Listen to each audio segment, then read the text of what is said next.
fazer esse modelo caminhar, continuar sendo produzido, para não ficar só repetindo o que Lacan falou. Então aqui eu estou trazendo para vocês uma pequena proposta que tem muito a ver com o nosso trabalho no Instituto Internacional de Psicanálise e com a minha clínica em especial. Para quê? Para a gente poder deixar de fazer com que isso seja um monstro de 7 cabeças. É só uma tentativa de organização de certos elementos que fazem parte de qualquer catada de cavaco. Qualquer situação analítica eu posso ler a partir de certas ferramentas topológicas como essa figura. O Janildo está me emprestando aqui um objeto que é exatamente esse entrelaço com característica borromiana, nesse caso, né? Está desenhado no quadro dessa maneira. Eu vou usar um raciocínio euclidiano para a gente poder usar essa figura, mas ela pode muito mais do que o que eu vou apresentar aqui. E ler um caso clínico ou a sua própria história a partir dos entrelaços pode te ensinar coisa que você nunca imaginou que você poderia enxergar a respeito de si mesmo. Essa maquineta é muito potente. Não que ela seja a última. Provavelmente vamos inventar outras, mas essa é o que tem sido mais interessante para mim na clínica. E isso vai nos facilitar a pensar o que é esse tal desse real simbólico e desse imaginário, do ponto de vista lacaniano e do ponto de vista pós-lacaniano. Proposta que eu faço para vocês para o momento do debate, caso tenha alguém que queira saber um pouco mais sobre isso. Esse registro real aqui, gente, eu estou utilizando essas palavrinhas para representar o que é o real em psicanálise. É o regime da vida, da pulsão, das intensidades, do movimento. E, de certa forma, eu vou pedir para vocês aceitarem provisoriamente a ideia de que, para um falante qualquer, é a dimensão orgânica que o caracteriza.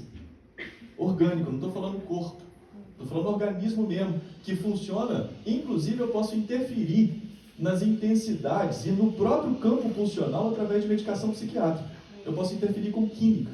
O Freud sonhava com isso, né? Um dia a psicofarmacologia vai interferir na pulsão de uma maneira muito mais interessante do que os psicanalistas. Já vivemos esse período, né? Freud não viveu para poder ver o nascimento dos neurolépticos, depois dos antidepressivos, ansiolíticos e antipsicóticos. Isso mudou completamente a maneira que a gente tem, o nosso compromisso com a clínica psicológica e psicanalítica. Ignorar isso, para mim, é ficar praticando uma psicanálise de 1950, viu?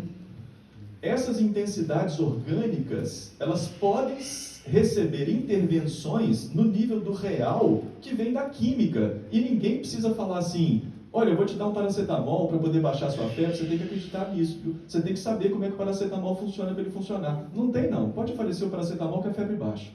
Mesmo que a pessoa esteja em coma, a febre baixa quando o paracetamol entra. Esses elementos que não precisam dos processos simbólicos e imaginários que caracterizam o psiquismo de alguém, eu estou chamando de elementos reais. Tem dia que a gente está brocochô, com a intensidade baixa, tem dia que a gente está extremamente entusiasmado, intenso, não é isso? Esse campo do simbólico, palavrinhas para poder nos ajudar. Para quem não é do campo lacaniano, pode esquecer esse primeiro termo aqui. Desejo, significantes, roteiros, o meu mito individual.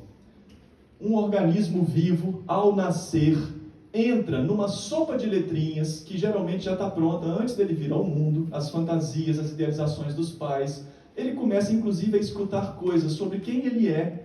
O bonitinho puxou o papai. Esse menino aqui é muito levado, arteiro. Esse aqui é magrinho, esse aqui é gordinho, que não sei o quê. Esses elementos significantes constituem uma certa história de vida que eu carrego em mim sem saber que eu carrego. Uma análise, na maior parte do tempo, a gente está investigando esse registro aqui. A gente está pedindo para a pessoa falar, faz algumas interpretações e a nossa hipótese é, olha, nesse regime simbólico tem algumas historinhas que estão bem envelhecidas e justamente por você não se dar conta delas que você está sofrendo com elas. É porque você não conhece essas histórias, não lida com elas, que você sofre delas. Nós carregamos elementos significantes que às vezes acabam até produzindo o nosso próprio destino.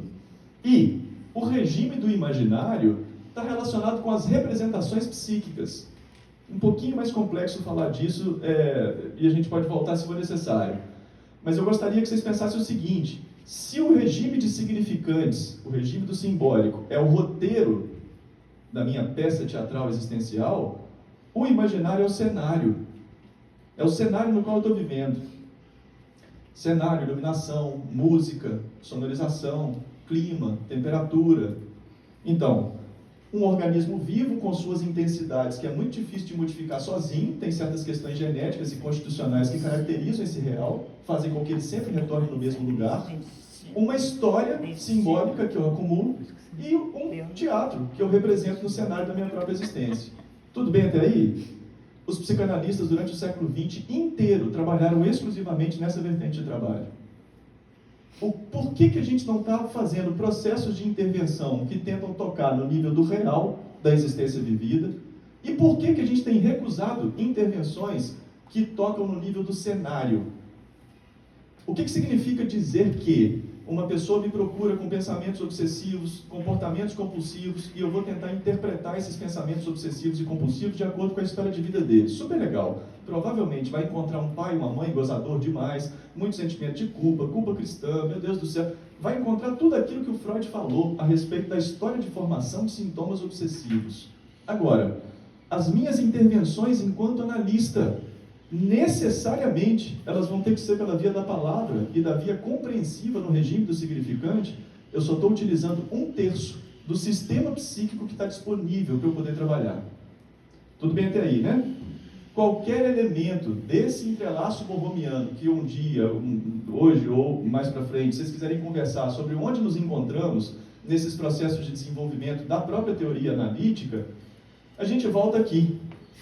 O que me interessa para hoje é inibição, quando você está travado, congelado, não age, vou falar de forma muito resumida. Sintoma, são temáticas repetitivas na história de alguém. Isso aqui não é um roteiro? O sintoma é o vício do roteiro. Ok? A inibição é a impossibilidade de eu me movimentar. E a angústia, veja lá, aonde que a angústia se forma?